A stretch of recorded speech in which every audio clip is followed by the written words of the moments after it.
তৈরি পোশাক ও টেক্সটাইল শিল্পে প্রতিযোগিতায় টিকে থাকতে টেকসই উৎপাদন ব্যবস্থা, নতুন উদ্ভাবন, গবেষণা ও পণ্য বৈচিত্র্যের ওপর জোর দিয়েছেন বাণিজ্য, শিল্প ও বস্ত্রমন্ত্রী খন্দকার আব্দুল মুক্তাদির। শনিবার রাজধানীর একটি হোটেলে আয়োজিত টেক্সটাইল ইনোভেশন এক্সচেঞ্জ প্ল্যাটফর্মের উদ্বোধনী অনুষ্ঠানে তিনি কথা বলেন।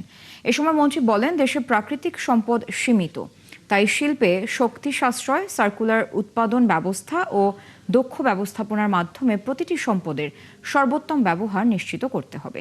এ সময় টেক্সটাইল ইনোভেশন এক্সচেঞ্জের উদ্যোগকে স্বাগত জানিয়ে বাণিজ্যমন্ত্রী বলেন, উদ্যোক্তাদের পারস্পরিক অভিজ্ঞতা বিনিময়ের মাধ্যমে দেশের টেক্সটাইল শিল্প আরও আধুনিক ও প্রতিযোগিতামূলক হয়ে উঠবে।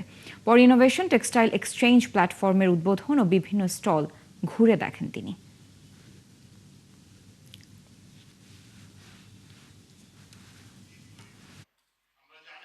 এখনো আমরা গ্লোবাল ইকোনমিক স্ট্যান্ডার্ডে পার ক্যাপিটা ইনকামে যেই জায়গায় আছি, ইকোনমিক টোটাল জিডিপির হিসাবে যে জায়গায় আছি, এখানে টেক্সটাইলের ফিউচার আরও অনেক দূর যাওয়া উচিত যদি প্রপারলি আমরা ডাইভার্সিফিকেশনে যাই, প্রোডাক্টিভিটিতে যাই, ইনক্রিজে যাই, যদি আমরা সাস্টেইনেবল ম্যানেজমেন্টের দিকে যাই, এখনো সম্ভাবনা অনেক দূর আছে।